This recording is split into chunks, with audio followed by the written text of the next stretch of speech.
News Times, meantime, the Justice Department's looking more closely at antitrust allegations. Talking about Comcast once again today. There's the stock.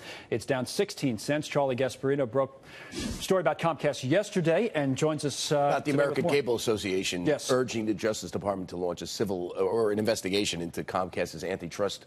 What they said is allegations of antitrust violations. Essentially, Comcast, which is a massive distributor of content, right? Yep. Using its content in an anti-competitive way, forcing rival cable operators. If you want NBC Universal, if you want Hulu from us, you got to pay up. Okay. Right. Justice Department received the letter. Here's what our sources are saying. They're reviewing the letter. They're taking it very seriously. Now, they're telling us they haven't launched the formal investigation yet, but they could launch one. What they're saying is they're reviewing the allegations, not just from what ACA has said, but other allegations, because there's been some other complaints about Comcast over the years, particularly as it was merged with NBC Universal. It had agreed to certain conditions of that merger back, I think, 5 years ago. Those conditions lapsed, I believe, in September. Okay. But these are old. These are during that condition period. There were a lot of complaints about Comcast. They're looking at some of those complaints as well.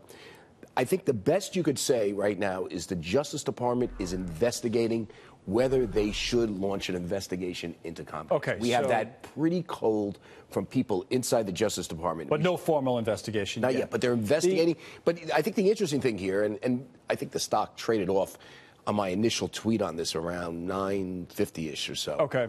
The interesting thing is they're taking this seriously. Now, if you notice, on our report yesterday about this, Donald Trump tweeted it out. Right. Tweeted out, didn't retweet my tweet, tweeted out some of the commentary. Some of the comments that you made about the story. And that brings up the larger point here, is that the Trump Justice Department and its relationship, in particular with media companies on antitrust, how much of this is specific to this Justice Department under this president versus issues that maybe would have come up? It's because of Donald Trump's public comments about NBC, about CNN, which they're also challenging the AT&T Time Warner merger, which brought CNN inside the AT&T distribution framework. And that's where you hear critics say he's just going after companies he doesn't like. Because of what he said, it kind of detracts from what is a fairly interesting antitrust rationale by Malcolm Dellerim at the Justice Department. He runs the antitrust division, that if you get massive vertical integration, or massive distribution, and you integrate a content provider, which is known as vertical integration, that could lead to anti-competitive pressure, because that distributor could use the content that it has if it's must-see content. A lot of people think AT&T has must-see content through CNN.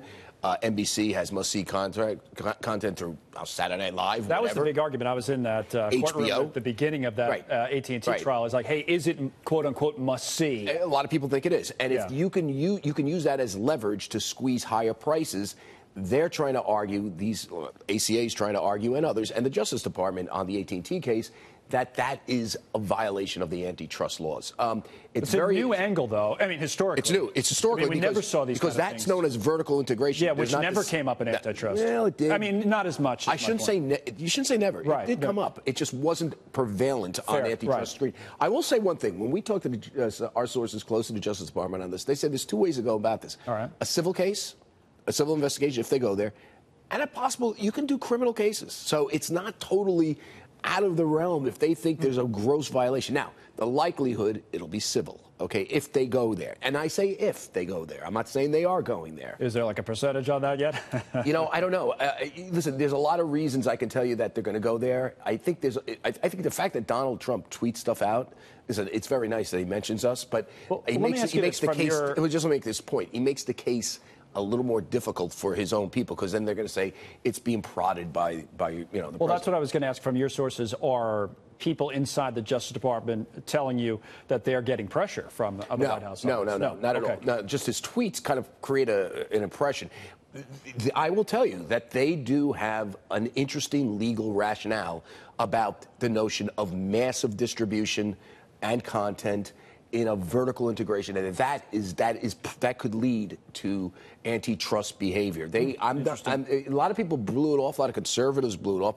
I'm a free market guy. I initially blew it off until I read the briefs and everything. Yeah. There is a rationale there, and you could see how it might happen.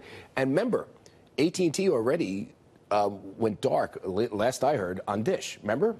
Yeah. You can't get the AT&T content on Dish anymore because they're fighting over pricing. So there is some anecdotal evidence that the Justice Department has a rationale and a case here. All right, we'll come back to it. Obviously, you've been all over it, and as you say, the stock moved again today. Thank you, Charlie.